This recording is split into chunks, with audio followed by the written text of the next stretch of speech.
大家好，这里是案件纪实频道。生命诚可贵，爱情价更高。若为自由故，两者皆可抛。自由可贵，失去自由就如同飞鸟失去翅膀，再也不能翱翔于天空。因此，法律惩治犯人，便是会剥夺犯罪者的人身自由权。囚于牢中，让犯罪者积极悔过、认真改造；司法工作者知法犯法，也只会被戴上冰冷的手铐。然而，河南的一所监狱中却发生过一起看守所所长出轨在押女囚犯，锒铛入狱的案件。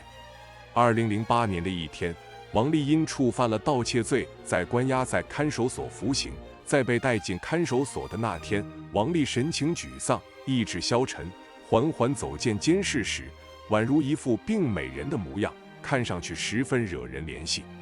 她这副模样如果出现在其他地方还好，说不定还能邂逅一场爱情，可偏偏她带着这副病恹恹的样子走进了看守所，被带进了女子监室。监室里其他被关押起来的女囚犯们看到她这副模样，知道的认为她被关起来后情绪不高，不知道的还以为她这是准备勾引谁犯错。当然，在看守所里，王丽无亲无故，大部分女犯看到她后，大多翻起了白眼，忍不住朝她说起闲话，免不了对她进行一番调侃和揶揄。而这还只是开始。当她和好几个犯人被关在同一个监室后，人多容易出事，尤其是他们都是因罪入狱，心里本就有戾气，没处发泄，一个不顺心就容易爆发冲突。而且王丽就因为漂亮，没少遭到其他犯人的嫉妒。夜里一熄灯，便是她挨揍的时候。她身材瘦小，根本就反抗不了，只能双手抱头蹲在地上，被打疼了也就只希望能早日出去。而她又是第一次和这么多人住在一起，未来还要在一起同吃同住，一起改造，这让她很不适应，言语之间也就难免犯了同监室室友的忌讳，为此受了不少罪。只可惜还没等她从中缓过神来，她就已经陷入了两难的境地。当初一进看守所时，她就因为自己这副出众的样貌成为了众矢之的，而且还很容易被针对，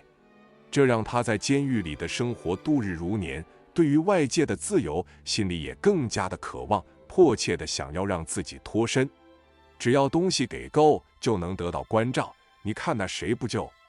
在被关进看守所后，王丽很早就听闻过看守所所长王文远的名声，不少犯人家属都给他送过礼，王文远基本照单全收。一开始，王丽在得知此事后，也曾鄙夷过这种行为，觉得王文远身为公职人员，居然行贿受贿，不仅违反规定，安排在押人员与亲属见面，甚至还为在押人员监管生活上开绿灯，提供便利条件。但随着时间的推移，当他在看守所度日如年，几乎每天都会被同监室的女狱友针锋相对，在各方面都遭受了不少欺凌的时候，看着那些大摇大摆和亲人见面，在看守所吃着外面才有的大鱼大肉的时候，这让他的心态也发生了一些变化。他内心艳羡那些受到特殊照顾的犯人，虽然也想让自己在看守所过得好一些，可他的父母多年前早就已经不管他，就连自己被法院判刑的时候，他们也没有来法庭上看自己一眼，这让他断掉了向外界求助的想法。而且他因为盗窃罪被抓，身上自然是没什么钱的，没有好处，怎么可能得到他的关照？一想到这里，王丽便自嘲地笑了笑，回到监室里，看着那些和自己一样因罪获刑被关押在看守所的女犯，看着他们也因为各种各样的原因，只能看着别人在监狱里过着比他们更好更舒适的生活，心里嫉妒，却完全没办法发泄。回到监室后，只能欺负他，以此获得快感。可这时他笑得却更加畅快了，因为他想到了一个可以让自己不花钱也能被关照，甚至还可以报复这些人的主意。在被关进看守所后，王丽失去了很多，但同样也让她忘却了一件事，那就是她的美貌。在被关进来后，化妆品基本和她断绝了关系，而朴素的囚服也让他看起来没有那么显眼。但囚服却依旧没有掩盖住他秀丽的面容。在被关押期间，王丽的一次外出意外引起了王文远的注意。虽然条件朴素让他的姿色少了几分妩媚，但在看守所不幸的生活却让他的神态中多了几分柔美和憔悴。而在那次偶遇之后，王文远有意无意地关注起了这名有些特殊的漂亮女犯人。在那之后，他时不时地出现在王丽的身边，更是会阻止其他犯人欺负王丽，还对他们予以警告。王文远的出现和帮助让王丽感到了意外，毕竟他只听其他犯人说过王文远收礼的事情，不曾听王文远与哪个女犯人有着牵扯不清的关系，所以并没有多想，以为他只是在正常地维持看守所的秩序。于是在随后的一天，当王文远把王丽单独叫进他的办公室时，王丽并没有设防。他首先看到的是桌上柜子上的名贵烟酒，心里暗想着传闻属实，王文远确实收了家属许多东西。而这时看着桌子上那些名贵的烟酒等财物出神时，突然出现的一句话让他冷汗直流：喜欢吗？喜欢的话我送你一些。紧接着他便注意到王文远离他越来越近，一脸深情地看着他，只要你肯跟我，会有你的好处。王丽顿感不好，抬腿就要转身离开，可王文远已经抱住了他，后背摩挲的触感让王丽只觉得脸上涨红一片，汗毛倒竖起了一身鸡皮疙瘩，一团火从心底升起，促使他强烈挣扎。王文远也没想到王丽竟如此抗拒，这让他有些意外。看着他挣脱束缚，拉开门抬腿离开，他并未阻拦，但看着王丽离去的背影，却意味深长地露出了一张笑脸。王文远是副所长，王丽是女犯人，两人的身份悬殊，地位不对等。王文远有的是法子，名正言顺地整治王丽，不仅处处挑她的问题，还私下授意其他女犯人刁难王丽。其他犯人为了自己的利益，对王丽也是毫不客气。王丽的身上被掐出青青紫色的痕迹，脸上的伤势也越来越明显。